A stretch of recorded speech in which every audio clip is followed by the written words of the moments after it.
Thanks everybody for watching this today. I'm very available. I get text home inspection questions all the time, sewer scope questions. Doesn't matter if you're my student. Of course, we like our students, questions better. But we want to make sure you succeed, just like in InterNACHI. That's what we're here for. So my cell phone's 303-947-1810, and Mike's cell phone is 303-518-5813. Just being part of InterNACHI, we never want to see guys get stuck, guys or girls.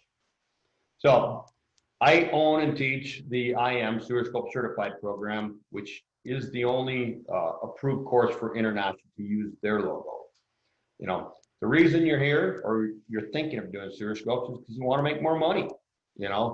This is the quickest way to boost your income. When you market, it takes a long time to see those results. If you add a service and you already are doing home inspections, when my wife turned us on and started selling, the first week she sold us 10 10 sewer scopes. I wasn't really ready to do 10 sewer scopes, and we'll talk about that later. But once you open the faucet, the work starts to flow. Okay. Little bit about our company. We started in 2006 with the goal of helping small business inspection companies succeed. We're actually at the Florida Convention down in Orlando, and we had so many people asking us how to do this or how to do that, we actually spun off a business to it. In 2018, we added the sewer scope training, and honestly, that has kind of taken over the business. I'm hoping someday to get back into doing more mentoring, but right now with the sewer scope training, that's about all we can keep up with right now. We also own a home inspection business, Colorado's Best Home Inspections. I'm still active in that, two businesses keep us going. At this point, we've trained hundreds of inspectors, InterNACHI, some contractors. We actually did a large company with 40-some contractors that took our course. So we want to teach you how to do it right and to become profitable. When I first started out, it was not profitable. We kept breaking things, buying the wrong things. So we want to make it so you can avoid all those pitfalls. So here's my company. These are the logos when you take the 8-hour course, not today, but when you take the full 8-hour course, you can use my Sewer Scope Certified and you can use the InterNACHI Sewer Scope Certified Inspector, as long as you are an InterNACHI inspector. So you have to pass all that first. The reason you do this, additional business income. Big questions to ask yourself is, would you like a raise next year? Would you like to make an additional $100 to $300 in inspection? Would you like to make more money next month? The answer, if it's yes, you can do that by this vehicle. We in Denver get 150 for a sewer scope. That's all we can get because of the competition. We have inspectors getting 300 plus around the country. So you need to find out what your area does, but that's a lot of money left on the table. By becoming sewer scope certified, you can make more money. Every house has a sewer line. Every house needs a sewer scope. I don't care if the house is a 2000 or 2020 or if it's an 1890. They still have a sewer, still needs a sewer scope. We find just as many problems on new houses as we find on old houses. So when people ask, how come you're going to do a sewer scope? It's plastic. And it's like, yeah, man installed it. Therefore, it has the potential to be wrong. Inspector mentoring and training. Currently, it's still a service of Colorado's Best Home Inspections. With InterNACHI, we can provide the training. You can either register through InterNACHI, or you can go directly to my website, www.inspectormentoring.com, and register there. Same course, same credentials. Financial rewards, like I said a little bit earlier, depending on your area, fee is 100 to 300 plus. Before we started doing sewer scopes for CBHI, at an average, I referred 300 scopes a year. we were still selling them and giving them to somebody else. Therefore, I lost 30 to 90 grand. At Denver's money, you know, that's pretty much right in the middle there. So I was losing $60,000 a year, which is crazy, for between 4,500, 1,000, and 60,000. You know, by performing sewer scopes, you will increase your inspection average. That is the biggest thing. My goal every year is to do less inspections for more money. Your liability is less. You know, in the old days, I had 1 year I did 600 inspections. Dropped down to 450.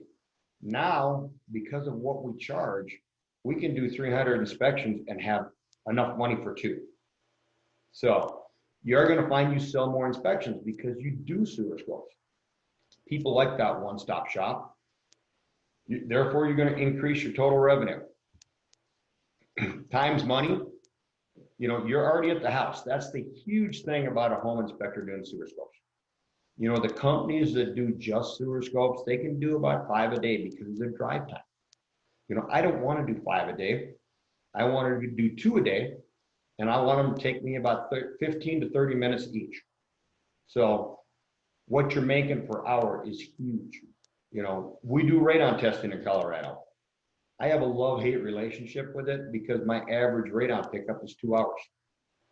We get the same fee, $150. I'm making much less doing radon than I am doing sewer scopes. This is me. A lot of you probably know me from the years, you know, I've been an InterNACHI member since 2005. Like I said, we started IM in 2016. I'm a certified master inspector and instructor, one of the first inspectors in Colorado. I was past president, vice president, and secretary of the Colorado chapter. I'm a residential inspection instructor, along with a commercial property instructor. I'm not certified.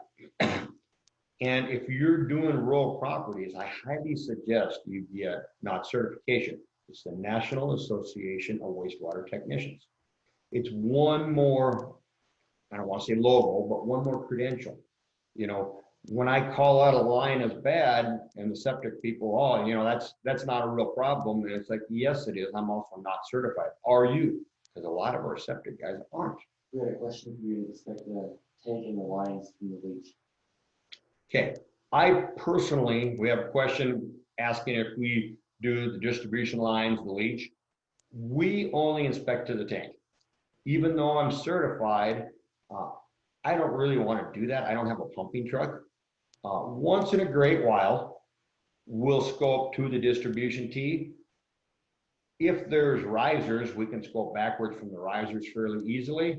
If the distribution tee is not buried, like we had one the other day with a lid, then we could drop into the 4 legs there. That wasn't too bad. But I'm not the guy that wants to dig up a septic tank so I can get at the outlet line. That's really not what I want to do as a home inspector. That's way too dirty. I like to stay pretty clean.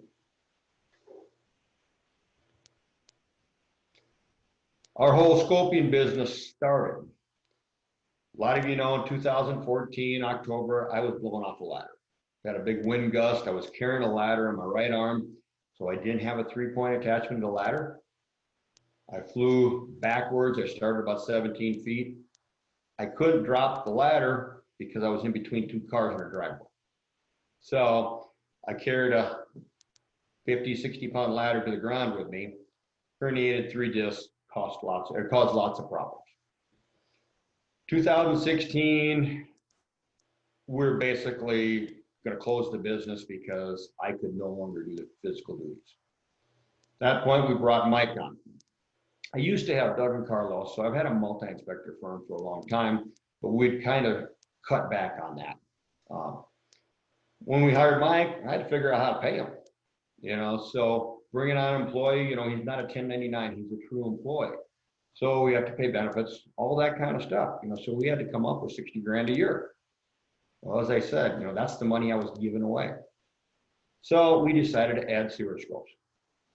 I approached Ben and it's like, do you have any training? There was one course out there on the internet that didn't worked for us. We did it, but it wasn't sufficient. So Ben suggested that we just chronicle our first year or two, and then we turn that into a course. And that's how this course, ended up. We went through a year. My wife called it the freakout zone. My third inspection, I broke the camera. I had to pay another inspection company to do my sewer scopes. We couldn't figure out how to get in sometimes. It was just a series of calamities. But as I said, we chronicled those. When we figured out the answer to get around it, it became part of our course. We don't want you to have to do what we did. We want you to become profitable. We have an inspector in Tacoma, Washington. He took the course in August, bought his camera. 2 months later, we ran into him at a convention. He had already made $10,800 doing sewer scopes, and he had been in that part of the business less than 2 months. So there's good money out there. I have letters from several of our students saying how now their kids can go to college. There is good money. This is the best paying ancillary service you will probably find. And like we said, every house needs a sewer scope. The objective of the course is to provide the training to enable home inspectors and contractors to confidently perform sewer scopes underground pipe inspections. When we first started doing them, I was anything but confident. That's a bad feeling. You want to go into this knowing you know what you're doing. By going through the course, you also have, our experience to fall back on. I'm not going to watch all your sewer scopes, but, your first scope or your 100th scope might be something wild that you just don't know what it is. By being a student, and I can't do it for non-students because of insurance protocol, but if you were a student, I can watch your video. I do require you to give me the written report ahead of time, so I know what you think it is. When I watch the video, I tell you what it is, and then we can use that as a training exercise. So we're not leaving you hanging out to dry. We want you to succeed. That's the whole reason you take this course. We want to help you increase your income. That's the whole reason you do this. It's not that you want to do extra work. It's that you want to make more money. And the third item, minimize your startup problems and trials. My wife was sure I was going to have a heart attack. I don't want you to go through that. Mike doesn't want you to go through that. So we want to help you out there. If you follow our directions, you will be in a good shape. If you try to skip steps, it will bite you. Just remember that. Sewer scope training is going to allow you to make more money. We're going to teach you how to properly perform a sewer scope, and we're going to help you avoid those pitfalls. Here comes the reality part. A good camera will cost between $6,000 and $10,000. There's no way around that. You can buy cheaper cameras. I have lots of students that have tried buying a cheaper camera, and in the first couple of months, they end up buying a real camera, and they tell me, man, I wished I'd saved that money and put it towards a good camera. I don't recommend buying a $2,000 camera because eventually you're throwing that $2,000 away. So I would budget in, you can get a good one for $7,000. If you're going to do the location, which you almost have to, you're going to spend another $1,000 or $2,000. So for under 10, you can get into really good equipment. You can spend more than that without any problems. But for under 10, you can get everything. So we look at return on investment. So if you do 30 sewer scopes a week at $150, that's what we get in Colorado. You're going to make $23,400 your first year. You're over doubling your return on investment. If you're one of the lucky people that sewer scopes pay $300, $200, I've got one guy charges $500, and he sells them. Your return is going to be much greater because your expenses are the same. You know, how many scopes do you plan on performing? We do 5 to 8 a week. So it's good money. Question, we have is, it's not if you can afford to do sewer scopes. It's can you afford not to do sewer scopes? You're giving away a lot of money. The biggest complaint we hear from our students when they're done, 6 months down the road is, why did I wait so long? That was my complaint. I referred work out for 12 years. I recommended sewer scopes since 2005. Giving them away, I gave away over $500,000 in revenue. That $500,000 would have bought me another lake house. It would have bought us a nicer house. It had been put away for retirement. $500,000 can do a lot for you. Yeah. Getting started. Okay, now we're getting into the gist of the course. And we're just going to take little excerpts from parts of the course. We're not going to go through the whole course today. One, it'd be way too long, and two, that's what you have to pay for. But when you get started, I suggest you market sewer scopes as a new service. When my wife did that, she runs my office, she told people we were new to doing sewer scopes. She gave them a discount, 25 to 50 bucks. But I thought she was crazy. It's like, we're new. Why would somebody use me? Like I said, the first week she booked 10. So if you already have a reputation as a good home inspector, they're going to trust you. It's like, well, why should I go to somebody else? Because I know you're going to be honest with me. I would consider selling sewer scopes only on the newer houses to begin with. Typically, there's easier access. It's all plastic. You can kind of get used to using the equipment. I can tell you the biggest, I don't want to say hurdle or obstacle you're going to come across is remembering to record. I don't know how many inspections I had to do the scope twice because I forgot to hit record. Therefore, during the course, when we talk about practicing, I recommend that you practice the whole program. The sewer scope, recording, downloading, making the YouTube. You don't want to be doing that the first time out in the field and find out part of your system's not working. When you were going to touch on InterNACHI's contract with sewer scopes. Okay, somebody just asked a question about InterNACHI's contract. You can get a sewer scope contract through InterNACHI. It's actually was my standalone contract. And then we had the InterNACHI legal counsel look at it and they made a few minor changes, but you can get it off the website. If you can't find it, I have it stored on my computers. Just email me and I will send you a copy, but it is available through InterNACHI. And it's a good contract. Like I say, InterNACHI would put through their legal advice or advisors. So, like I say, start doing, the newer houses. You're going to get a comfort level after probably 30 scopes. Then you can start taking on the older ones, but you're going to look at houses different. When we walk through a house and do our first, we call it cover our butt photos, we take pictures of 4 or 5 pictures of every room in the house. As we're doing that, we're looking for the best place to do the sewer scope. Even if you're not doing a sewer scope in that house, practice that, because then when you start doing the sewer scopes on the older houses, they go, okay, there's no clean outs, I'm going to have to go from the roof. You have, you're already thinking that way. I would suggest only scheduling 1 sewer scope a day, preferably afternoon. That way you're not trying to rush your morning inspection. If you do come into a problem, you're going to discover after you start doing sewer scopes, you get much better. I can go through places that I never would have dreamed of going through when I first started. You come to an obstruction and it stops. It's just how you bang the cable sometimes, and we talk about that in the course. A lot of it also depends on your equipment. We're going to talk about equipment selection and why you want an inspector's camera, not a plumber's camera.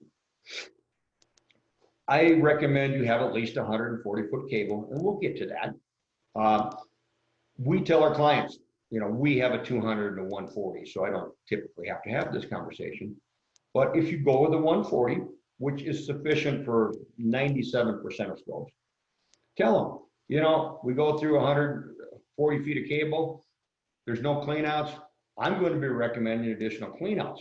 And this is why. Old building standards, it was up to the jurisdiction. We scoped a line once it was 400 feet with no cleanouts. Current, most jurisdictions started putting this in the 70s. We actually have a couple of towns that didn't start this till the 90s. So, but anything smaller than 8-inch, we're dealing with 4-inch lines most of the time. You have to have cleanouts no more than 100 feet apart. So 140-foot cable should be plenty.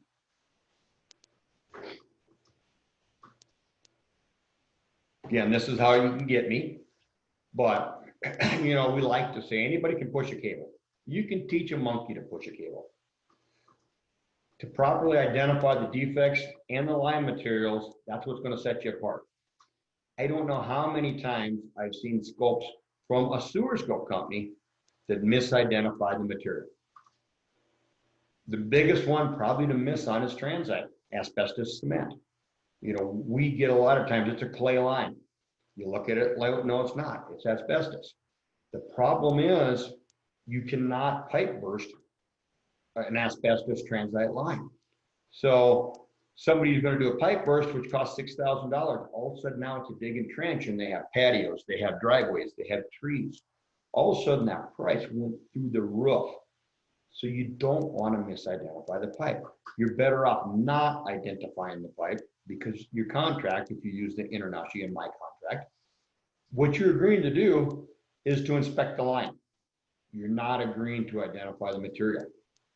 We do in about 100% of the cases.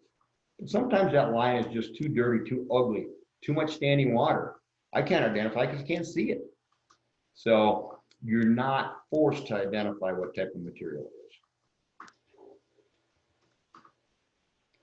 A sewer scope's a video inspection of the lateral sewer line. The contract also says that, just this verbiage. From near the foundation to the city HOA or septic tap or septic tank. You're not agreeing to inspect all the lines under the floor. You may choose to, as another ancillary service. What we do is we sell the lateral. If we feel it's worth it when we get there, you know, we'll usually upsell at $100 each the ancillary lines. A lot of times we'll do a laundry. The kitchen is a problem line just because the people put grease down it. So, you know, doesn't mean it's not worth doing, but understand your camera could get very dirty and you might really not see anything. But we like to shoot all the way across the basement floor because in Colorado, we have a lot of soil expansion contraction. And so sometimes a line that looked perfect new doesn't look perfect anymore. So we charge extra for each additional line we look at. You know, the purpose of your scope is to discover and report defects. Again, it's not to report what material it was. You know, usually you can, and it's defects in the lateral sewer line. Somebody calls up and say, hey, my laundry's plugging. Yeah. Well, you scoped it. No, we scoped the lateral line. You chose not to have the laundry line scoped. InterNACHI standards of practice is the fallback. Once it goes underground, you can't see it.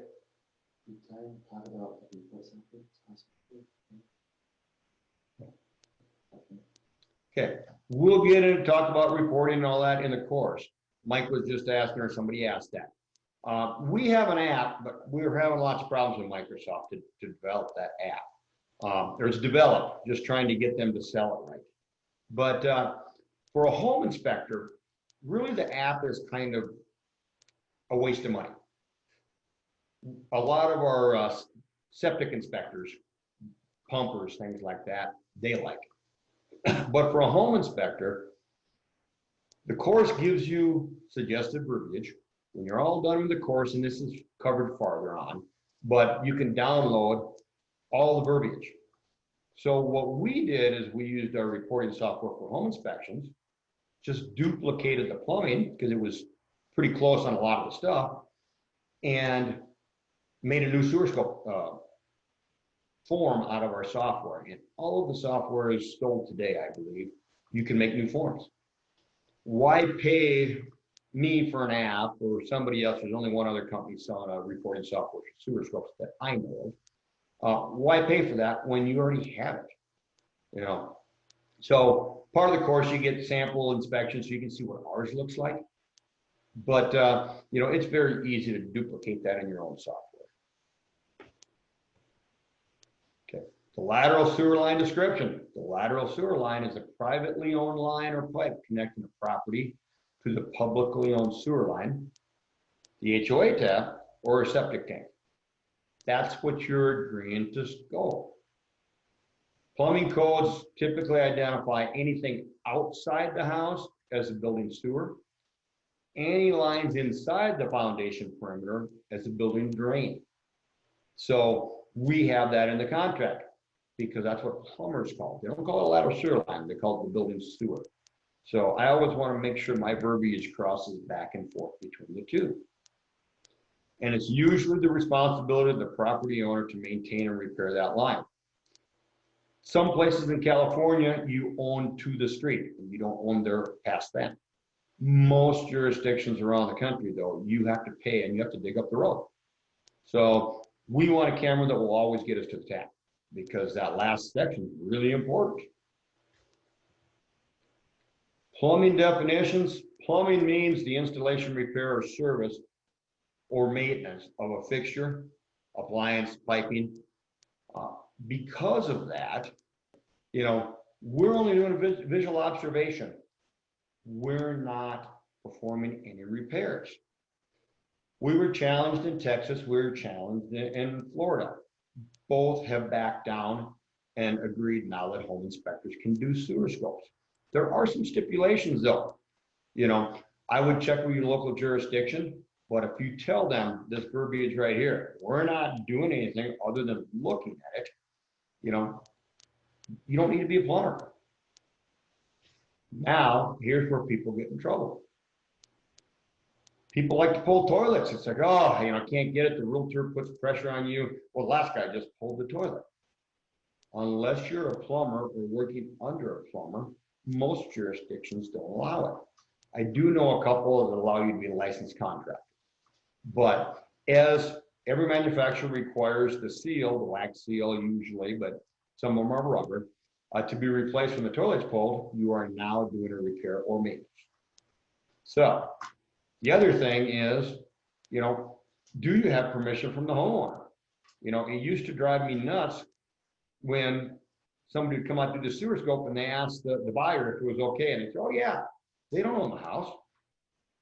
How can you give permission for something you don't own? You know, I would have been very upset. In fact, when we did sell a house, the inspector broke the toilet trying to do this. I come home and now we don't have a toilet working. You know, the bolts rust. You know, a lot of times when they pull a basement, they can't get it to anchor in the concrete anymore. You know, so you have a toilet that's working to now the toilet's not working. And I didn't agree to it. So as a homeowner, I would be very upset. You know, we teach you alternate places to go. We have done at this point, I don't know how many thousand inspections. We just had our third that we couldn't do the other day. And we probably could have done it. There was a 2-inch with the clean out buried into drywall. We probably could have pulled that line back a little bit and snuck it in there, but it's like, you know what? There's supposed to be clean outs accessible. There isn't. So we didn't do it. 3 out of thousands though. So by having the right camera, the right training, you will figure out how to do it. You know, the course covers 17 types of line materials. You want to know what you're in because the type of line has different defects. So if you're looking at a concrete line over a transite line, they crack differently. So if you think you're in this line, you know you got to look for these defects. Okay. Components of a sewer system. You know, we show you the difference between a city sewer and a septic sewer, things like that. Sewer scope protocol and advice. That's kind of how to do this. The report content. That's what we spoke about a little bit ago. You know, I tell you what I think should be in the report. Now, some of that depends on where you live.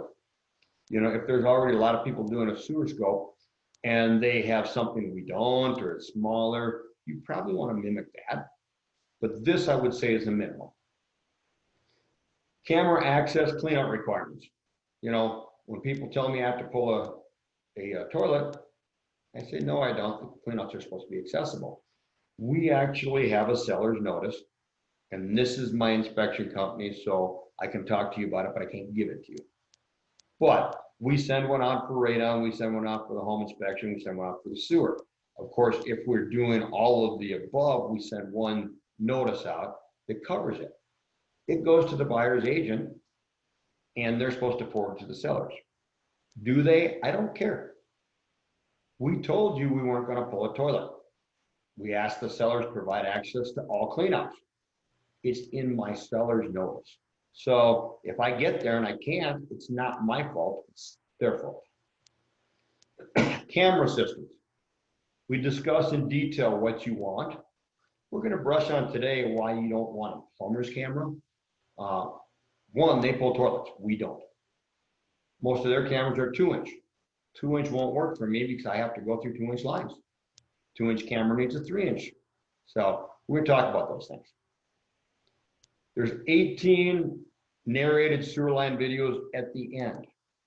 As you're going through, when you're looking at the clay section, there's also a clay video there. Those I call identification videos. They also teach you a lot because they're narrated. But, you know, when you're all done, you watch these 18. We'll talk about this, but then I suggest you do it all over again. And then we touch on sewer line repair techniques.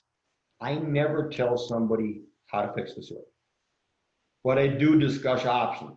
So say it's a transite line. You know, you probably can't pipe burst because it's an asbestos line. So you're going to have to look at dig and trench, maybe a SIP, things like that. So they're going to ask you for your opinion and help because you're the expert. So you need to know these things. To do the course, it's broken down into elements, but the PowerPoint is the first 3. So you'll watch the introduction. You saw some of it today. The identification section. A lot of this course is identifying all 17 types of materials. There's inside photos, outside photos, line lengths, section lines, all those things because they help identify what the line is. We'll go into that here shortly. Watch the protocol and repair. That is basically where we show you how to do a sewer flow. Watch those 18 videos. And then I tell you to do the whole course again. You can watch the course 3 times. I can tell you those that do it one time have an over 50% failure rate. You don't pass the test. We actually had somebody email Ben and say that the test was ridiculously hard. I can watch and see how much time you spend on the course. He spent the exact bare minimum. He also complained that he had to forward the PowerPoints himself. They wouldn't automatically scroll. We don't want certificate chasers. We want you to watch this course. It's like, why are you going to pay money? And I am assuming it's because he was doing sewer scopes already and he thought he knew it all. He failed the test 4 times.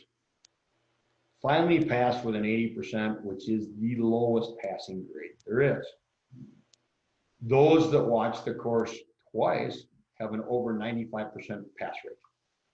And their test scores are in the 90s, sometimes 100. So the test isn't that hard. It's all covered in the course, but you have to pay attention to the course. And they're real world questions. You need to know those answers because you are going to come up against them doing your sewer scope. So after you do the course twice, take the test.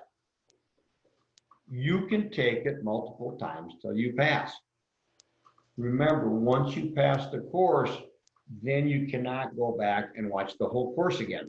And the reason for that is so it does not get shared with other inspectors.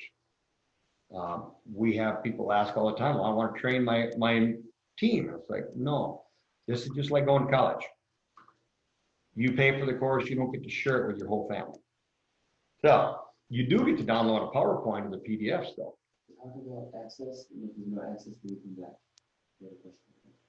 Okay, About access. I'll answer these questions, but understand, I'm gonna kind of get to them again later. If there's no access, I don't come back. A lot of people will and say, okay, if the seller makes access, I'll come back and do the sewer scope. That's an individual decision you're gonna have to make.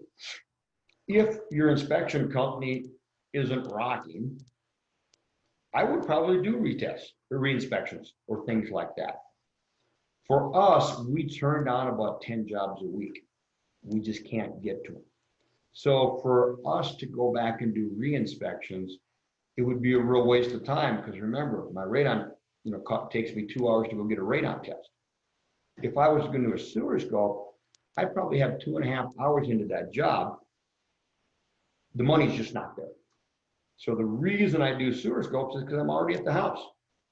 So, but if you're starting out, that may be a way to supplement your income. You may even want to do sewer scopes as a standalone service. We have several students that have started out doing that way, and then as they get busy, they quit doing the sewer scopes for others. But that's a choice you're going to have to make, and it just kind of depends on how much money you want to make out of this and how busy your inspection business is. So going back to this, you get to download a PowerPoint of the whole course. It doesn't have the videos, so you can't watch the videos, but that's a resource you can go back to and use and use and use. You get to keep it. You can download an identification guide. That's also available off my website to anybody, but it identifies the 17 types of pipes with pictures and with descriptions. I do suggest when we were doing the in-person course, we laminated them and put them on key rings so you could clip it to your camera. I believe Subtech's still doing that. They printed off a ton of them and they were including them with their cameras. But you can get off my website, have them laminated, and then you bring them out in the field with you. If you're in a pipe, it's like, God, I'm not sure what this is. That will help you identify. Download the report verbiage. Like I said, you may have to change it a little to sound like you. I've never used anybody else's verbiage. I've always changed it. I want it to sound like I'm talking, but it gives you a start. You don't have to reinvent the wheel. And then you print your certificate. I would suggest you PDF the certificate. That way you can print it as many times as you want. I can resend it to you, but then you have to wait for me to be in the office, things like that. If you PDF it, it's really simple. You can just print it anytime you want. Okay, the types of lines covered. We start with SDR 35, a green pipe. SDR 21, 26, used a lot on the East Coast. It's a PVC pipe, it's a white pipe, looks just like Schedule 40, except for there's no glue. It uses gasket and fittings, so it's like, I got a PVC line, I see no purple primer. That's probably your indication you're into SDR 21. Schedule 40 PVC, we've used it since the 70s, the white pipe. Schedule 40 ABS, the black pipe. Remember, 85 and 86, we had some problems with ABS. Several manufacturers, they used recycled ABS and it cracked at the fittings. So whenever we're doing an 85, 86 house, we try to sell the additional lines. It's like, you want me to, because most of our houses in Denver are basements, you want me to scope those lines under the basement floor because you could have a separated pipe because it was recycled ABS. So that's just, another $100 each line, we might get $400 to do a sewer scope that day. That's a good day. It still doesn't take me very long. I got the camera out already. Clay, some areas of the country, you call it terracotta. It's vitrified clay pipe. It's been around for a long time. The Romans had it. Cast iron. In Colorado, we typically don't use Colorado or cast iron as a building sewer. We use it as a building drain. Once in a while, we'll see it on older houses, but some parts of the country, Florida, etc., everything's cast iron. Well, if you have humidity, moist soils, cast iron's got a life expectancy of about 25 years. In Colorado, it lasts 100 because we have no moisture. But we'll talk more about that later. Concrete, asbestos cement, commonly called transite. Manville pipe had transite. Other companies made asbestos cement, so we use asbestos cement / transite. When I use ABS, I spell it out. I always put the abbreviation and the full word in all of my reporting. Fiber conduit pipe, Orangeburg. It started out actually as subway conduit for electrical. So that's why it's called conduit pipe. You know, that is probably the most misidentified line that I see from my students. One of the easy ways to tell if you're looking at just really a dirty or an old cut ABS line over fiber conduit did not come in any lengths over 8 feet. Depending on the manufacturer, there are 5 to 8 feet. ABS is typically 10 to 20. If I look at your video, you're calling it Orangeburg and the joints are 10 feet apart, you're wrong. It's not possible. So using the length of between the joints can help you eliminate a lot of types of plumbing. And that's one of the ways we pretty much identify every line we look at. We don't just look at how it looks, you look at all those other deciding factors. SIP, cured in place pipe. Most are white, but now they're starting to come out in blue. They're coming, you know, it was an epoxy impregnated fiberglass liner. Now they're coming actually with a self-curing plastic. They use high density polyethylene that goes out as a fluid and shrinks or dries. So you have to determine a SIP. Usually you can see the joints behind it. That's why you know I'm in a SIP. Sometimes on the fiberglass liners, you'll see the serial numbers. So they serial dated, so you can tell when it was put in, all that kind of stuff. HDPE, the chair I'm sitting on right now is HDPE, high density polyethylene. Used a lot in pipe bursting, and now a lot of municipalities are replacing their pipes with it because it is so durable. ADS, advanced drainage system. Those of you that do rural will see this a lot. A lot of leach fields had ADS. It was approved in 2009 for residential sewers. It looks, when you go into it, it looks like a corrugated pipe, but it's smooth. It's because the way they wove it, it's 3 types of materials woven together. So it looks like you're going in a black drainage pipe, but your camera doesn't bounce, so you can tell it's a smooth pipe. That's your easiest indication you're in ADS. Thin wall PVC, they still sell it. Eagle sells most of it. Honestly, all it's good for is to roll up banners. As a plumbing material, it stinks. There's also a thin wall pipe called Genova 1120. I'm going to show you a picture here shortly, but it's an ivory yellowish pipe. If you do upstate New York, Pennsylvania, Poconos, things like that, you will find a lot of it in old resorts. So it used to be a summer resort, and then they sold off all the little cabins. Most of those had the Genova 1120. The problem with it, besides it being proprietary, only those joints or fittings fit it. It was thin wall. It was never supposed to be buried. We see it buried in Colorado once in a while, but a lot of those resorts had it, so the pipe collapses under the weight of the soil. Galvanized. You know, galvanized should have only been used for branch circuits, so 2-inch and a 1.5, not 3. A lot of times I have to access a sewer through a 2-inch line though, and it's galvanized. So we're going to talk in length about the pitfalls. You know, how hard can you push that camera? Because galvanized rusts from the inside out. Do you want to lose your camera? Do you want to break your camera? So we go into depth on that. Lead, you know, a lot of what we see is toilet sweeps, things like that, being lead. But lead was used from the early 1800s for main lines. So the older the areas you look at, the more you are likely to encounter lead. Copper, before Vietnam, 60 to about 67, copper was really, really common. Again, it was supposed to only be used as a building drain, not a building sewer, but we have seen it buried. Stainless steel. Most of you will probably never see stainless steel. In Colorado, we have two areas of the Denver metro area where we see it. The plumbing company used it, and they plumbed these developments.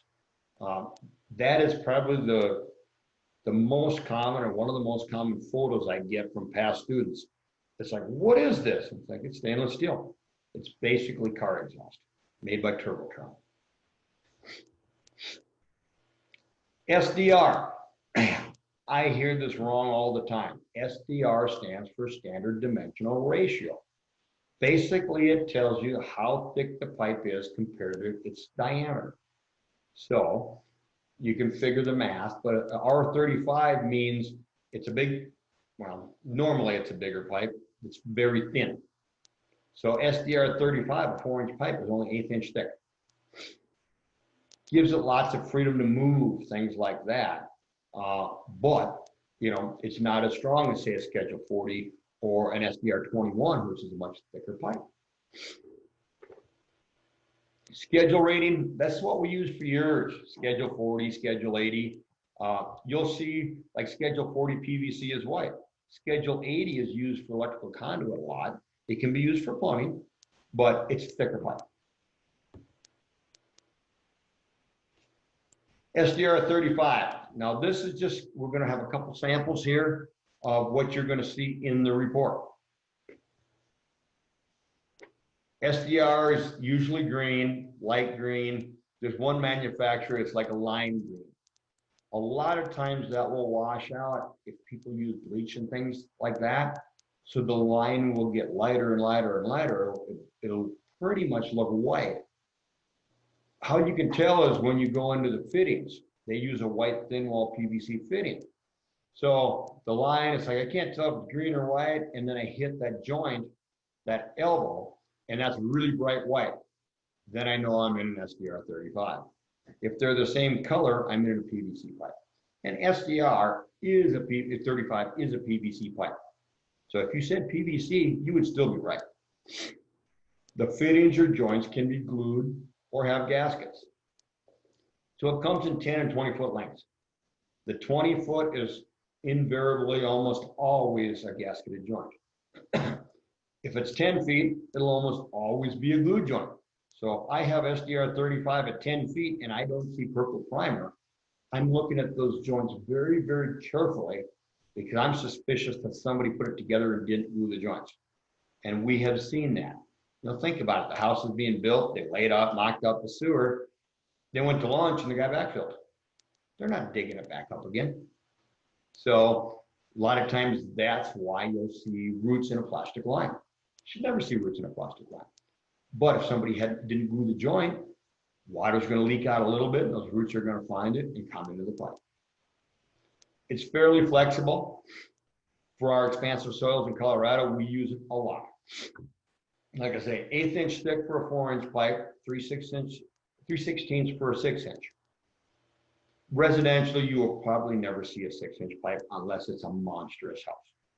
We did a 40,000 square foot house that had 6-inch pipe. Life expectancy, most of the plastics, they say 50 to 500. Of course, we don't know if they're going to last 500, you know, but some of them are getting on their 50. Most SDR ABS, things like that, they became commonplace in the 70s. They're 50 years old now. Late 70s to early to present. We started seeing it almost exclusively in 82. So you can see it earlier, but clay was still pretty much predominant here in Colorado until the early 80s. This is what the glue joints look like. You can see that's 5-inch of a slip fitting. They had to put a lot of primer and a lot of glue on that so the whole thing sealed. You know, if they just spin it around once, they didn't get enough on there, and that joint might leak. This is a gasketed joint. And I can tell you, when we did the House of Horrors plumbing there, you basically have to grease the gasket and use a maul to put these together. Other than that, a plumber uses the tool that clamps on and gets pulled together.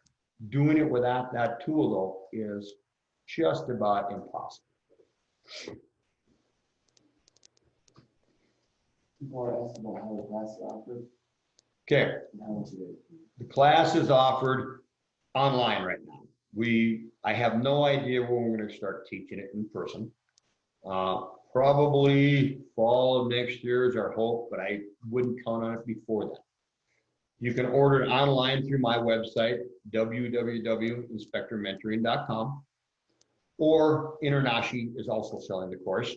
It's the same course. I have to set you up for that. If you do it just through my website, it automatically logs you in.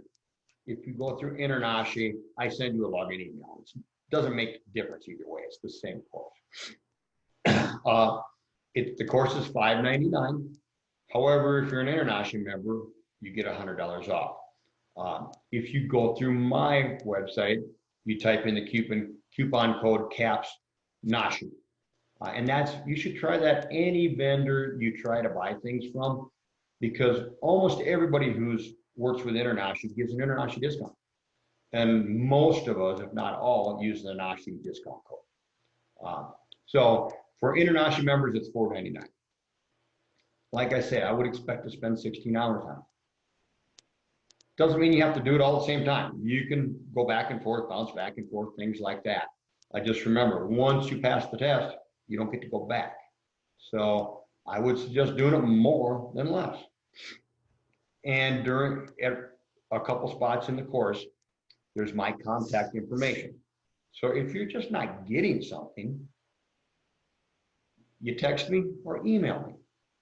When you're trying to send me like a video to watch after you graduated, what I recommend is you text me, hey, Jim, I'm emailing you a video. Could you please watch it? And then that email, you have to say, I think it's Orangeburg, or whatever the case may be. I think that's a broken line, because I want to see if you're right. But it's always best to text me, because then I know as soon as I get to the office, I pull up that email so we can do it faster. So interior view of SDR 35. SDR 35, you actually have three individual interior views, because I'm showing the different types of pipes, or different color pipes, just so you understand. But you can see this was kind of bleached out. The defects, over compaction breakage, can be dented or crushed. Separation, especially glued that's not glued, or if the plumber did not have the tool to get the gasketed together, they will come apart. You'll go and you'll see a black ring. That's the gasket. You're not supposed to see the gasket. Bellies are sagging. Any line can get a belly or sagging. Typically, if they didn't bed it correctly. Although with soil movement, even if they bedded it correctly, over the years it can move. A lot of jurisdictions do not allow SDR 35 with septic systems. What I've been told is it's because they expect more traffic, tractors, cars driving around, and it can break. We have seen it several times now with septic systems where the line is broken and somebody drove over it, especially if it's a shallow septic. You know, it's only 3 or 4 feet down. You drive a tractor or a big truck over it, you just broke the line. It can be damaged by metal cutting blades. I never recommend cleaning with cutting blades. I always recommend hydrojetting or air jetting. I see a lot of lines damaged by the metal blades. Clay, orange, tan, or reddish tint in color. Typically, Denver brick made a white clay pipe. When we see white or off-white, I typically, in an old pipe, I'm thinking transite. You have to know how to tell the difference. The joints of clay are every 2 to 6 feet. Again, if I get an 8 feet, it's not clay. 10 feet, it's not clay. 4-inch pipe is 11/16 thick. That is what you use to determine how big your offsets are. So if I can see the pipe and mortar, I know I'm over 11/16. If I can see the pipe and a much mortar, I know I'm over an inch. So that determines how big a deal it is. You know, if I got a minor offset, that's one thing, but if I'm offset an inch and a half, the way the pipe's put together, you know the one pipe is broken. 6-inch, like I say, most of you won't see it, that's 7/8. Clay has a 100-year life expectancy. That doesn't mean it'll last 100 years because a lot of times roots say otherwise. Used in the mid-1800s to the 1980s for mortar joints. You can still buy it with gasketed joints. Pennsylvania, out east they use it. Like I said, the Romans used clay, so it's actually been much older than that in parts of the world. Touch on SIPs when you're ready. You mentioned your Okay, we'll talk about SIPs a little later, line. but the liners, cured in place pipe, like I say, most of what we see, and I'm not going to brush on every pipe today because this is a 2-hour and the course is 8 hours. So, but there's lots of new technology coming out in SIPs, but it's basically a way to repair a pipe without replacing it. Now, if you have large offsets that are obstruction offsets, which means the offset, as you're pushing in the pipe, the bottom of the pipe is higher than the line you're in, a SIP doesn't fix that. Because what a SIP does is it makes it so the joint doesn't leak anymore. If the pipe is busted, a SIP doesn't fix that.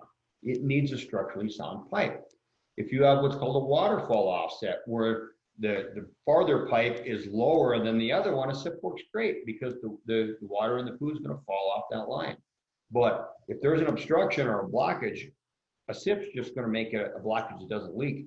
It's still going to be an obstruction. You're still going to catch grease, toilet paper, things like that.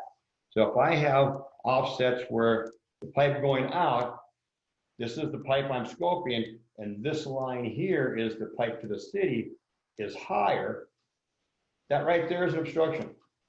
A SIP won't fix that. So when I'm talking to my clients, we'll talk about, you know, bad line for a SIP, good line for a SIP. Life expectancy, like I said, 100 years. This is what a gasketed clay pipe looks like. You can see the black rings. They have a similar flange to a mortar, but they have to pull it together again with the proper tooling. This is the real common. It's the mortar joints. The mortar joints love to have roots. You know, you're going to hear a lot of times that the roots damage the pipe. Or, you know, clean the roots, line's fine. The roots cannot find that joint if the joint's not leaking. So if you see leak or roots, you have leakage at that joint. There's a problem with that joint. The only way to prevent it from becoming a bigger problem is a SIP or replace it. So when I have a lot of roots, I never recommend the line be cleaned.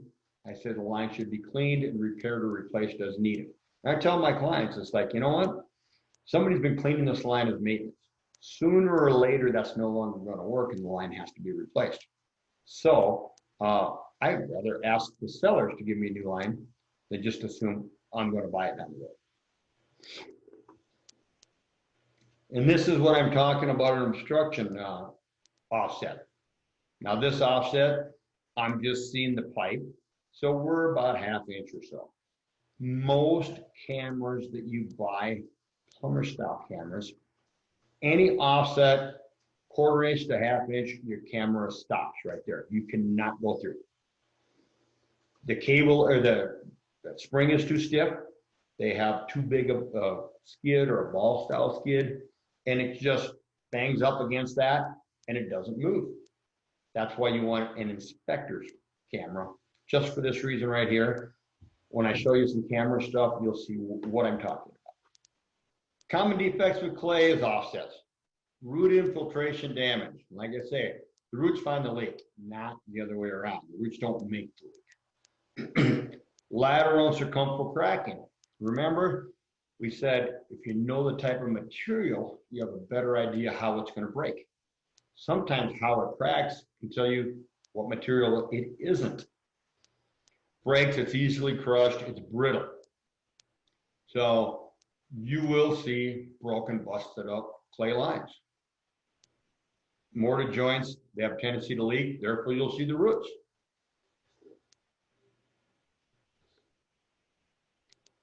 Cast iron and clay. Here's going to be a little training video. We'll talk about it as we go through, but this is a 1950s house. Really common in that era to have cast iron and clay. I don't have a counter on this one. Like I say, when I first bought, I tried like a lot of people. I bought a used camera, then I bought a cheaper camera, and nothing but problems. My first camera didn't have a cable or line length, didn't do any kind of footage. So what I did, and I still do this on all of our cameras, is we just bought the colored electrical tape and we marked our cable every 25 feet. 25 was one color, 50 was another, 75 was another, 100 was another, 125 was another. I had a 140-foot cable, so that was all I needed to mark. It's amazing. If you put it on a clean cable, so it's best right off the bat, but if you clean the cable, that electrical tape will last hundreds of scopes. One of our backup cameras, it's 3 years old. I don't know, it's got thousands of scopes. And you can still tell every 25 feet, there's still part of that tape on it. So as you're pushing in, you know how far you push. We're going to talk about this later, but you don't ever want to push more than 9 inches. And there's a reason we'll talk about this. So if I'm at 25 and I start counting and I go 10, well, I know I'm less than 10 feet, but I'm probably 8 feet out. So 25 plus 8 is 33. I can tell real approximate where I am still in the line without a cable con. This line has roots, looks to have been recently cleaned. That's something you want in your report. The line looks to be cleaned recently. My recommendation is to inquire with the seller as to cost of yearly maintenance. You're going to find, I would never do sewer scopes just out of the blue. I don't want to go and look at somebody's stuff. My sewer line's plugged. Can you come out and do a scope? God, no, I don't want to do that. My camera's going to come back nasty. If I pull the cap, I might leak into the basement or the house. As a home inspector, if your toilet doesn't flush and your house is getting inspection, typically you have the line clean. There's a lot of times we jump in the line and I can tell somebody's cleaned it within days. And there's telltale marks. You can see the grooves. You can typically tell, and I can usually tell you where they cleaned from. If you go down a roof stack and you turn a corner and about 18 inches later, the line looks clean, somebody cleaned from the toilet.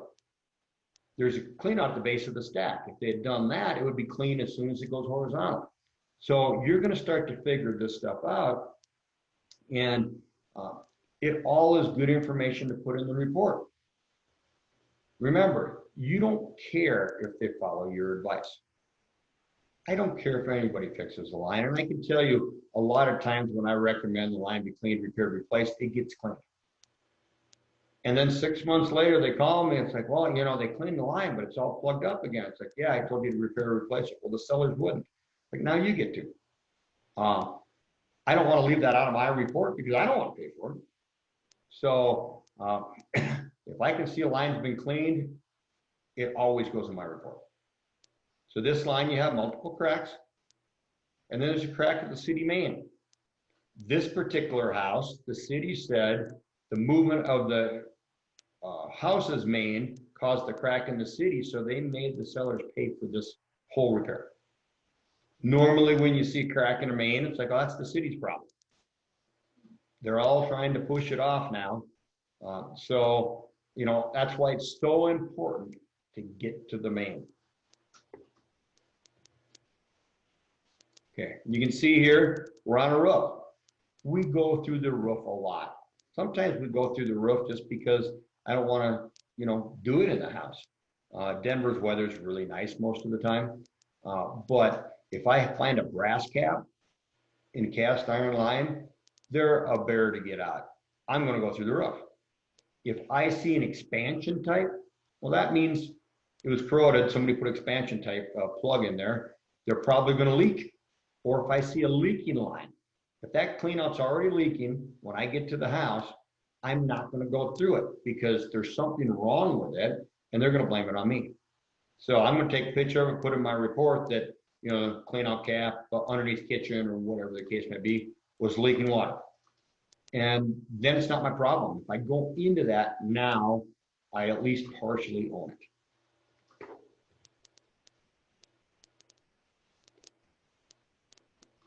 So if you go through the roof, we recommend you bring a jug of water. We bring 2.5 gallons of water every inspection. If you pour it down around the sides, it'll help get rid of some of the cobwebs, bird's nests, whatever the case may be. So it'll make it so as you're going down, you see better.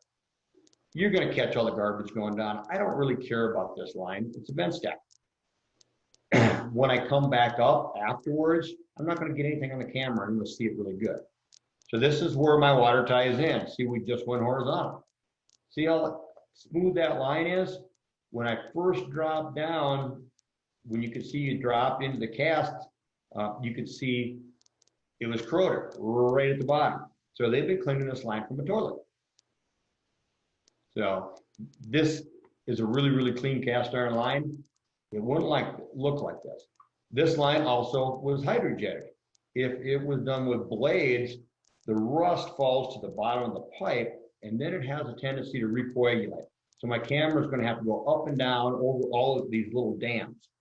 And all those little dams collect stuff, and they're a problem. We're leaving the house, and there's my first set of roots. That's at the transition from building drain to building sewer. So, even though it's recently been cleaned, roots are back. Cleaning isn't a repair, it's a Band-Aid. A lot of times when you go through roots, your camera's going to pick up grease and your clarity is going to suck. There's nothing you can do about that. You can try flushing a toilet, but it usually doesn't do a great job with grease. What we have found, there's an offset that we're going to go over. That offset would have stopped most cameras. This would be a waterfall offset. It drops down. This one would be great for a sit. But we found spray wax or Rain-X on your camera lens helps a lot. Your picture quality is much better. See how it's leaking right there to the right? That's why you get roots. This line here, if you look on the side, it's fairly smooth. That's my indication it's clay. If it was transited, it would be ruffled. Again, roots coming in, that joint has to be leaking. The roots follow the pipe down. This right here, that's a different color pipe. Sometimes that means a different material. Sometimes it just means the clay was fired a little differently. Big root ball. Remember, this line's recently been cleaned. So sometimes those roots will grab your cable and you have to turn your water up.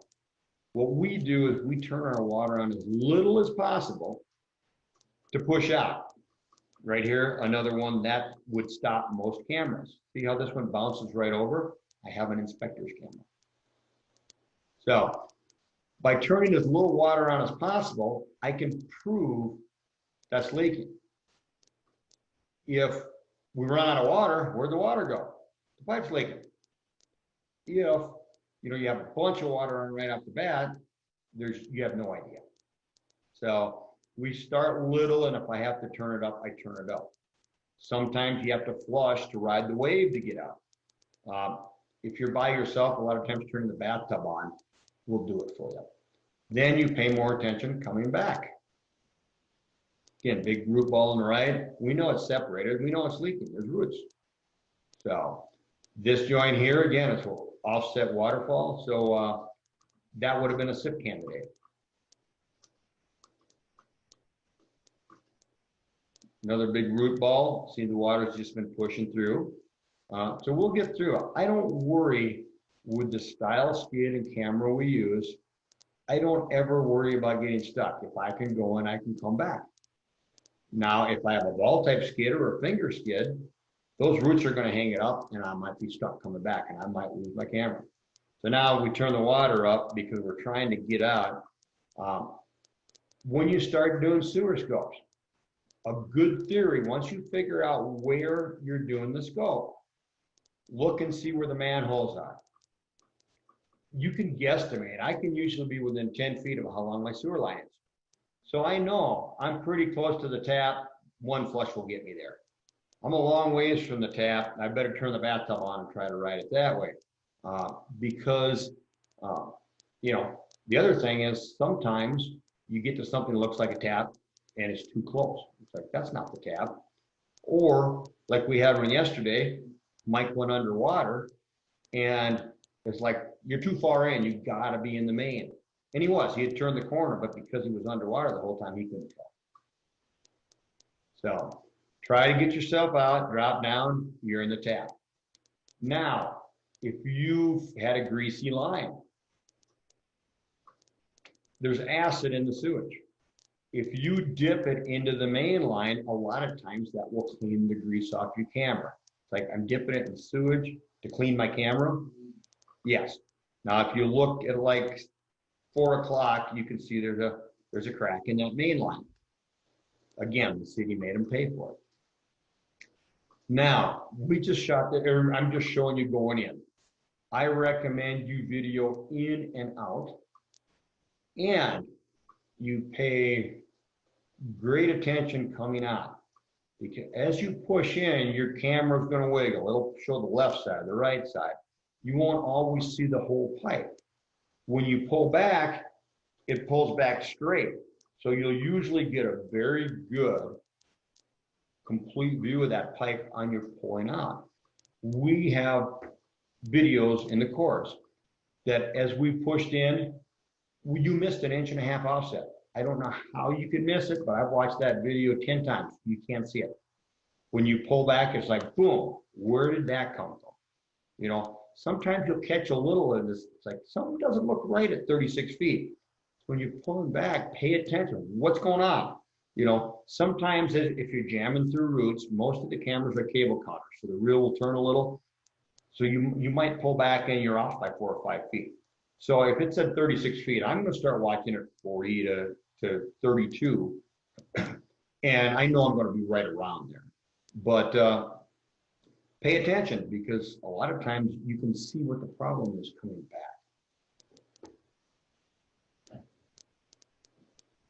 Asbestos cement, you know, transite. Defects, it contains asbestos. That's why you can't pipe burst. When they do a dig and trench, they have to pay hazmat to get rid of it. So it's much more expensive than a clay line. There's a chemical reaction. Sulfuric acid, we for years thought the sulfuric acid destroyed the pipes. Recently, they had discovered there's a bacteria that thrive on the sulfuric acid, and they eat the cement. So the Portland cement gets eaten away, and that's why the concrete lines and concrete septic tanks deteriorate. If there's a lot of sulfuric acid, you know, 20 years a line or a septic tank can be rotted away.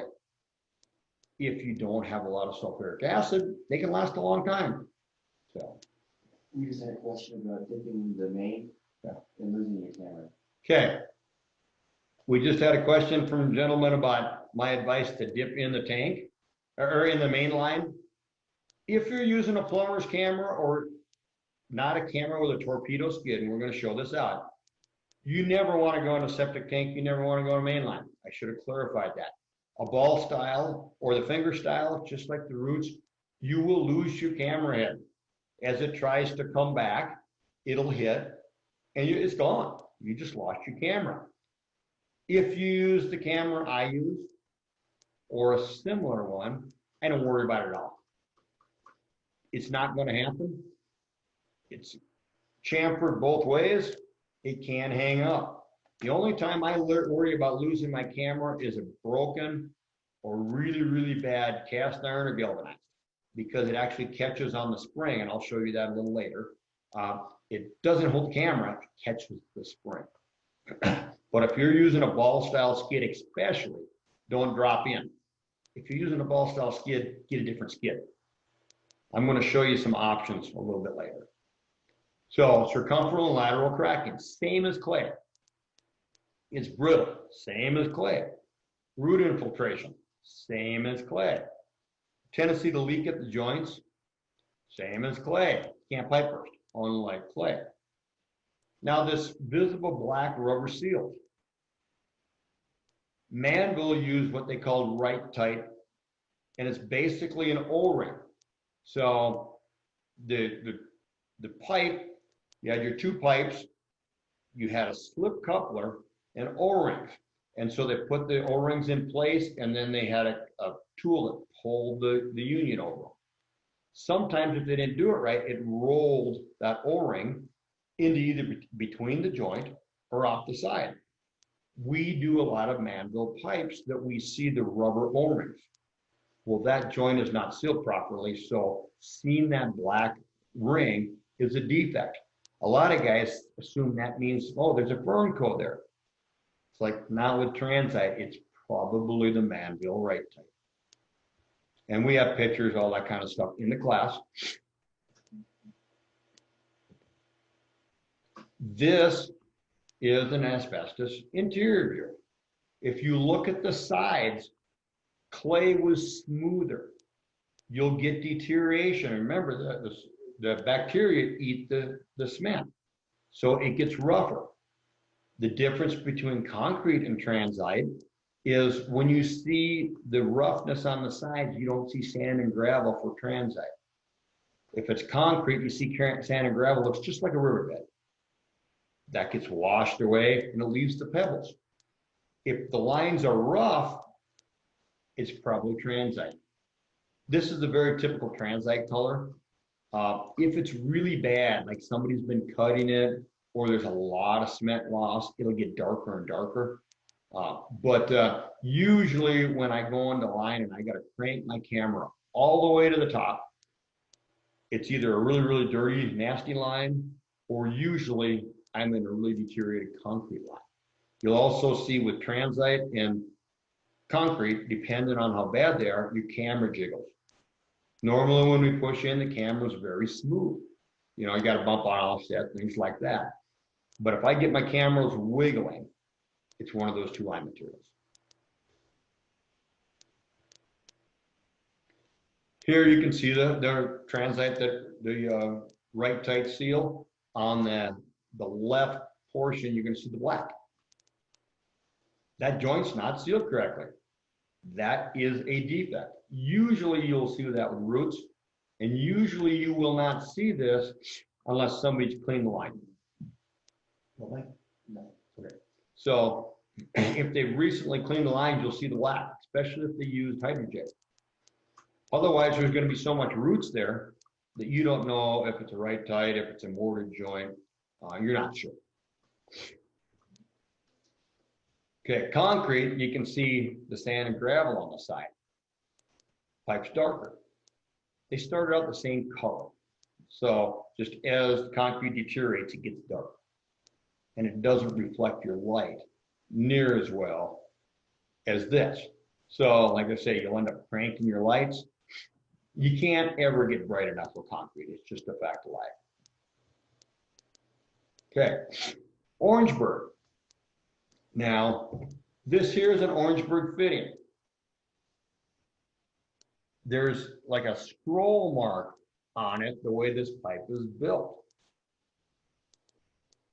The easiest place to see that is at joints. When you're coming back, you will see this distinctive mark.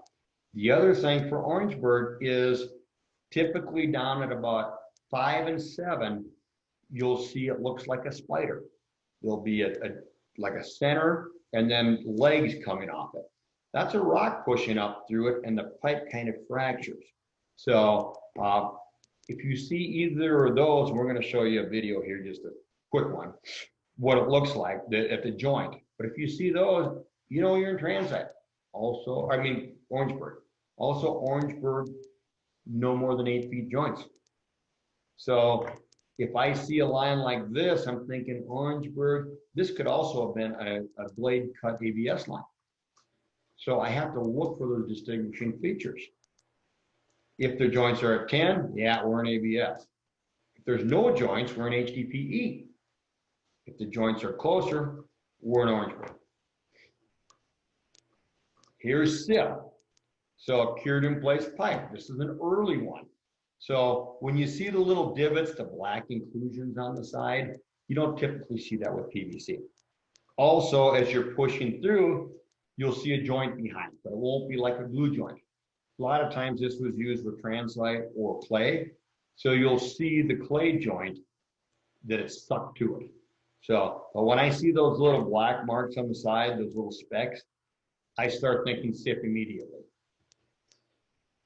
Here's a SIP repair. So Denver now no longer allows you to repair clay lines. You can't repair one joint because what happens is you just push it to the next one. All those joints are leaking. The roots are opportunists. They're going to find the next leak. So a lot of times with a SIP, you'll see a partial SIP, and then you'll see another partial SIP, and sometimes you'll even see a third on it before somebody finally replaces the line or SIPs the whole thing. So this is old SIP, newer SIP. This here, the line could be ABS, could be HDPE. HDPE doesn't use elbows. So the line is curved. So you can actually look down this pipe and see it's curved. It is easier by far to see as you're pulling out. As you start to do this, you get a feel for the cable. I can tell when I'm pushing uphill. I can tell when I'm pulling around a corner. You can actually feel it in your cable. So if you're using a 2-inch camera with a 1/2-inch cable, you will not feel it. I recommend a 10-millimeter cable. We'll go into that a little bit later. But you can actually feel what your camera head is doing. So I can feel I'm pulling through that. Also, usually we don't have joints with an HDPE. Although some of the guys that use HDPE for a pipe burst and they're not like real established, they buy it in 20-foot sticks and they glue it together. So if I have 20 feet without elbows, I'm still thinking HDPE.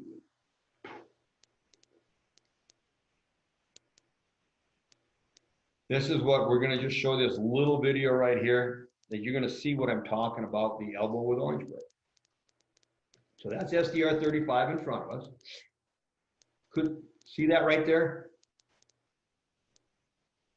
That is the inside of this, but at the turns, the elbows, that is the easiest way to see it. Orangeburg usually gets crushed also. So the weight of the soil compacts it, so it gets egg-shaped. That's very, very common. But when I see that, the only material that does that is Orangeburg. So transvite asbestos cement, and like I said, we have these scattered throughout the PowerPoints. So you can see, okay, we just talked about it, transite, we talked about concrete. Let's see the difference. And you will see these two pipes mixed together because they were the same size. They were cement pipes, so they could mortar these together. So they didn't need to use a firm coat. Unlike clay to transite or clay to concrete, they had to use a rubber firm coat at some point. Transite and the mortar, not the Manville right type, but the other joints, they could just hook them straight together. So a lot of times you'll see concrete at the street, transite in the yard, or vice versa. So if you look, see how my camera's jiggling a little bit? The sides are rougher than I'd expect to see with clay. But all in all, it doesn't look too bad. You know, we got a little offset there. But the roughness of the pipe is my first indication on the sides of the watermark that I'm in a transite. Corners, you can see it's a little rougher there. Drop down in. Big offset there, that wouldn't be a SIP candidate. Most cameras wouldn't make it. Now look what happened. Now you see sand and gravel. As we got out to the street, closer to the tap, the line changed to concrete. You have to remember, the section under the road was usually installed by a different company. When they originally did the roads, they laid the sewer line and they laid your taps to your property line. Then whoever was tying the sewer in ran that other section. So it's really, really common to have one material to the sidewalk or the street and a different material from then on. Or sometimes one of them did a great job, the other did a bad job, and you see problems in part of it, not the other. You always hope it's problems in the road, not the street, because the street's much more expensive. Sometimes they're the same, but that's what concrete looks like. This is that a Genova 1120 I was talking about. You can see the coloring. If I see Genova in a house, I invariably see a pail, a bucket, some kind of catch pan. Because you can no longer buy the fittings, even the little plastic gaskets that allow you to go between ABS and PVC with a mechanical fitting, they're not right. They always leak. The only way to properly fix Fernco without Genova without Genova fittings is a Fernco. So I don't think I've ever seen a Genova house that I didn't see a pail or a bucket somewhere. This is what it looks like on the inside, that ivory tinge. This is galvanized. Okay, for you to go through a 1-inch or 2-inch line, almost every camera you have to take the skid off. So you're bashing through that without a skid. So the camera has no protection. When I push through galvanized often, but I don't jam through it. I do a nice, easy push. If I come to obstruction, I'm not forcing it through because your spring can catch on the sides of it. So, and then you lost your camera. When that spring catches, there's no coming back. Camera, sometimes you can pull it back, but if the spring grabs, it's gone. And this is the problem with galvanized. This is lead. So we show lead going through. A lot of times lead, you'll see lines going down like you see it like 8 o'clock on this one. It's how they formed it. So that's pretty common to see when you're inside a lead line. You're almost like there's lines going all the way through it. And it's that grayish in color. Copper. So a lot of times you go from a roof, you go through copper. Sometimes it'll be green for tarnished. Colorado, not as much as other places because we're dry. This is that stainless steel we were talking about. The stainless steel used copper fittings. There was a special flux that allowed them to solder the two together. Unfortunately, the solder eventually gives and you start to leak. The flux is not made anymore. So again, the only way to repair this, most plumbers just sell to replace it all.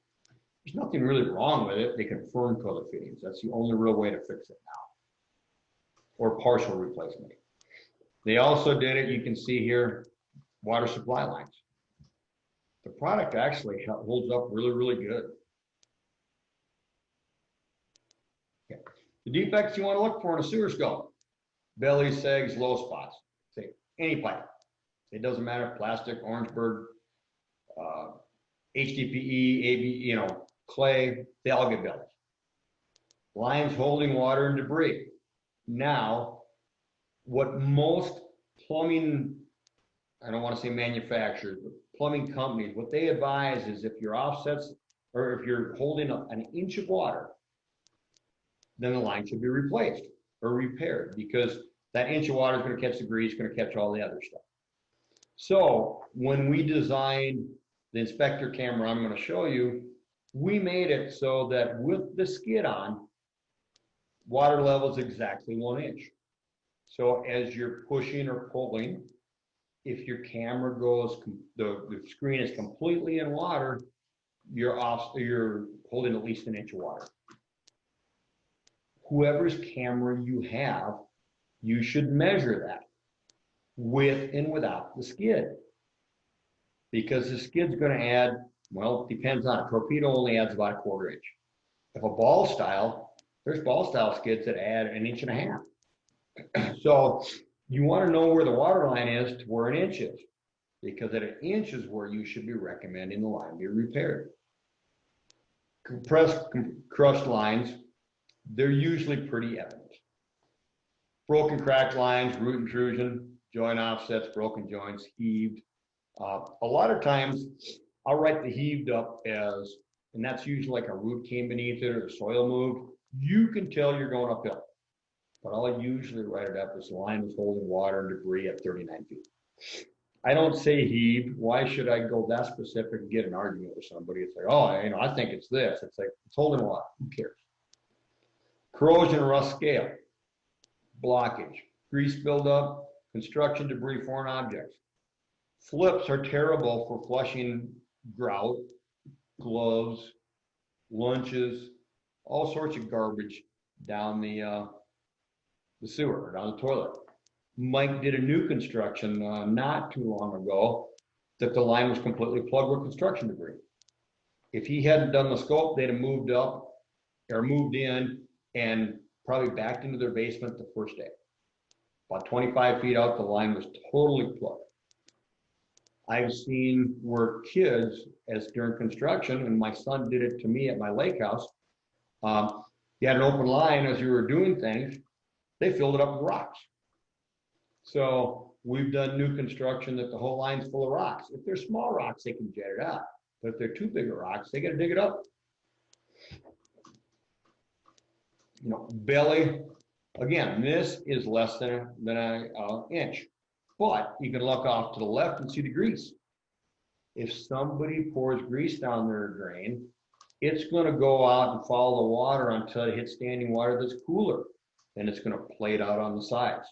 So a lot of times you'll start to see grease, you know you're coming up to a belly. When I have a client with me, I'll say, oh, it looks like we're coming to a belly. I say, how do you know that? I say, well, I'm seeing the grease build up. Makes you look like a genius. So before COVID, all of my clients were at the inspections. We almost don't let you not come.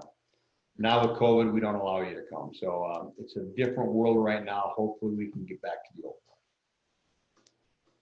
This is crushed. This was actually caught by a backhoe. So you will see that a lot, whereas, you know, they were doing the backfilling and he went down too hard. Or somebody did some work afterwards. And that's what this line looks like. It's just pushed down, just a straight line. That line right there, I would say the line was dented, crushed, partially restricted at, you know, 7-8 feet what it was. I would talk to my clients and say, you know, I try to get fixed, but honestly, that line will probably never cause a problem. It's not broken. The whole underside, if that was on the bottom, it would cause a problem, but being on the top, what's it hurt? Probably nothing. Line holding water and debris. Again, this is the concrete line. So they usually hold water and debris. Code says a waste line has to be smooth wall pipe.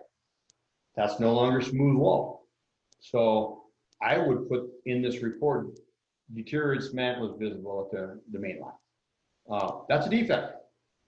Now, if it looked like this, it'd be a perfect SIP candidate because the pipe's flowing, everything looks good except for junks catching to it. If they make it a smooth wall pipe again, great. And SIP is typically the cheapest repair out there.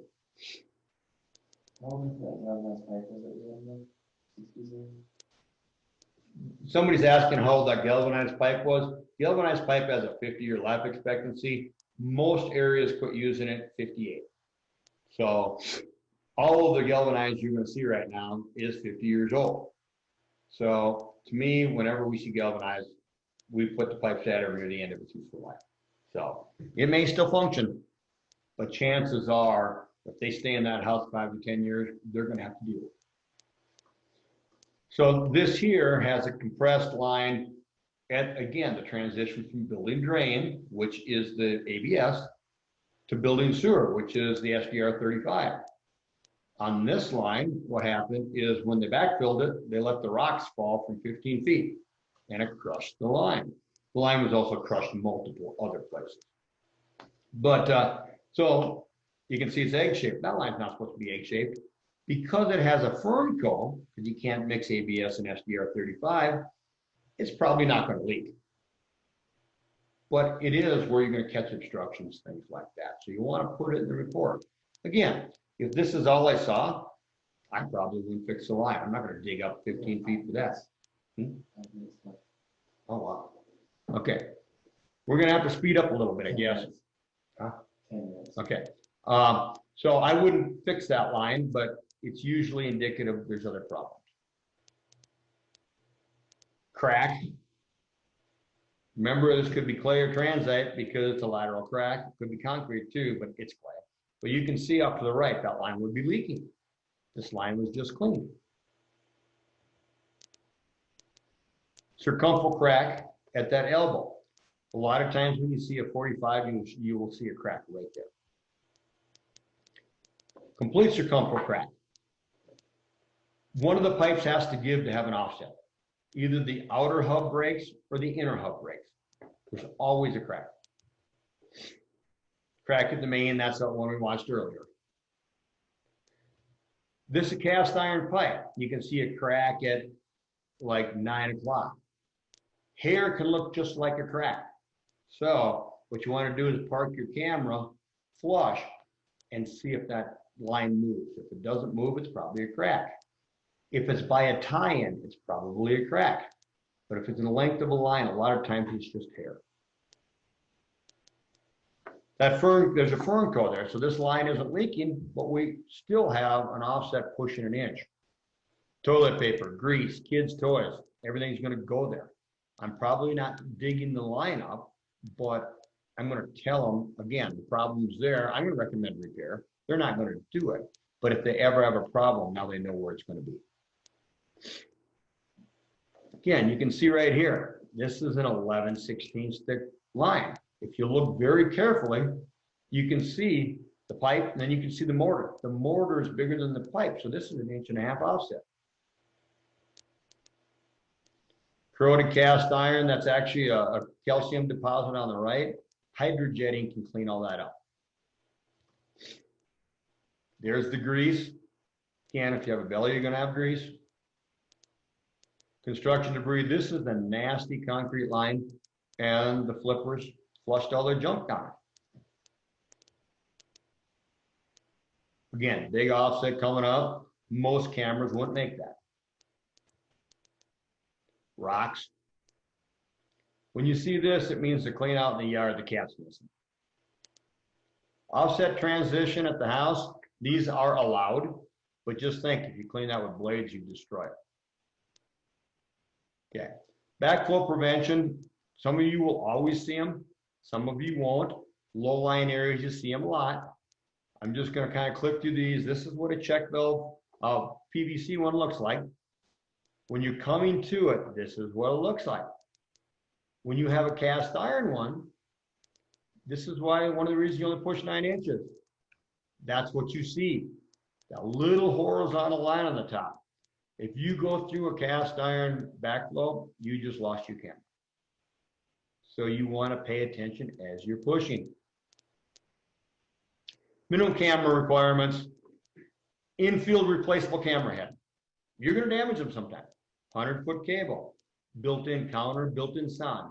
The sonde is the transmitter for your stick or your receiver to find out where you're at. Battery operated. Really looks stupid to have an extension cord on the roof. USB and Wi-Fi, I like them both. Under 45 pounds, we put backpack straps on these so you have a 3-point connection. Remember, I got hurt blowing off a ladder. I didn't want anybody who bought this camera that I recommended doing that. Self-leveling color camera head. 303 stainless. A lot of cheaper cameras are aluminum. You will destroy them on cast iron. Torpedo-shaped skid, flexible spring. Most cameras have a 9mm or 3/8 cable. A 10mm cable will push 100% better at distance. So, Subtech, they came out and met with Ben, Nikolai, Nick, and myself and designed a camera for home inspectors. I don't care whose camera you buy, but this was designed for us. It's a 303 stainless self-leveling camera head. It's got the counter and the sonde. You can replace the head. Depending on what cable length you go, it weighs between 40 and 45. They use Milwaukee batteries, so you just pop in a new battery, and they sell it 140 and 200. And on our scopes, our average scope is 112 feet.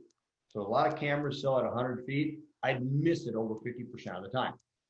I don't know what kind of shape that line's in. 140 reaches over 97% of my scopes. Remember, we have basements. 113 feet, newer line, the gasket's damaged. That was a $12,000 repair. I don't want to miss that. Okay, the reason, this is how we're carrying on the roof. See how he's got his 3-point connection? He never not has a hand on there. Wind comes up, he's not blowing off. You don't want to pull a camera up with your hand or a rope like I see all the time. That's not safe. You're on the edge of the roof leaning over and pulling a camera up. This is the backpack straps. You can see the Milwaukee battery there. Nick actually endorsed this, Inspector Gadget. For any of you guys that have been in InterNACHI for a long time, they used to use this a lot. But this is the camera Nick helped design. You know, sewer scope advice, like I said, run water on low. That way you can see if it leaks. It'll also keep your camera clean. We make a fitting like this for 3 and 4 inch. That way I can run the cable through here. So if I have a stack where all the water comes down, I can put my camera in a little bit, spin this around, and then I can run water and not flood the house. Otherwise, you got to run dry. Your camera's going to get dirty. It's hard to push. You can also use water, hose, funnel, things like that. But we found this works great. We talked about here can look really similar to cracks in cast iron. Transite and clay look very similar. Okay, and you can email me and I can send you any of this stuff later too. But I need to click along so we can get through. Apologize, but and Mike can text you however it works. Okay. Be very careful when pushing the first 10, 15 feet. Easy to kink your cable if you come to an obstruction. If you only push 9 inches at a time, you will almost never kink a cable. After 15 feet, that cable has enough flex at 9 inches. You almost don't have to worry about kinking. Flush a toilet, you can ride the wave out. Stay away from the kitchens because of the grease. You know, if you get stuck, don't panic. If you have the right style skid, you'll get out. If you flush the toilet, your camera will ride up and a lot of times you can come back. Use the flexible spring and the torpedo skid. This is what I'm talking about. The one on the bottom is a torpedo skid. See the big gaps in that spring. It's a flexible spring that allows that camera to buck up when you hit something or when you flush. The one to the left is a ball skid. If you go through an obstruction with that, you're stuck. This is another style of torpedo skid. If anybody owns a rigid, Python makes skids for other manufacturers. You can buy a rigid skid, a Python rigid skid, and it's a much better alternative for a home inspector. Their spring is still too stiff as far as I'm concerned, but this will help you a lot in not getting stuck. The flexible spring allows you to take a 90-degree turn instead of a sweep. But look at that. That's why you can push through. If you can get through, you'll get back. You know, locators, transmitter in the sod, common frequencies, 512 is really everything. I like 847, but most cameras don't do what the subject does. The other frequencies are used for utilities. Okay, this is our information. If you have questions about today, like if you want to know the camera recommendations, all that kind of stuff, email me. That's the easiest way to do it. If you call the office, chances are I'm not there. My wife doesn't run that part of the business like she does the home inspection, so you'll leave a message. I get an email, but email is the best thing to do. If you're out in the field, you know, you're one of my students, give me a text. You'll get that number, like I say, in the course. But we want to make you succeed. That's what we're here for. You know, I help no matter if you're InterNACHI, you know, or if you're taking my course. But like I say, I can't watch your videos if you have not taken my course because my insurance company prohibits it. Now, Mike's still monitoring. Is there any questions anybody would like us to answer? We're getting about to our time. We're supposed to close up. And we're asking about liabilities involved. Okay, we cover this in the course, but liabilities wise, if you pull a toilet, your liability is high because you're breaking law. But we send out that seller's disclosure. I have added it to my E&O. I added it to my general in case I break something. And then on my camera, I actually have insurance that covers individual components as well as the whole thing. So if I lose a camera head, the camera's $2,500, $400 to repair the cable, I pay $500. So that's how I insure my stuff. Make sure you talk to your insurance company that they will cover it. Most are getting on board now. If you have Elite, they require my course to insure you as a sewer scope technician.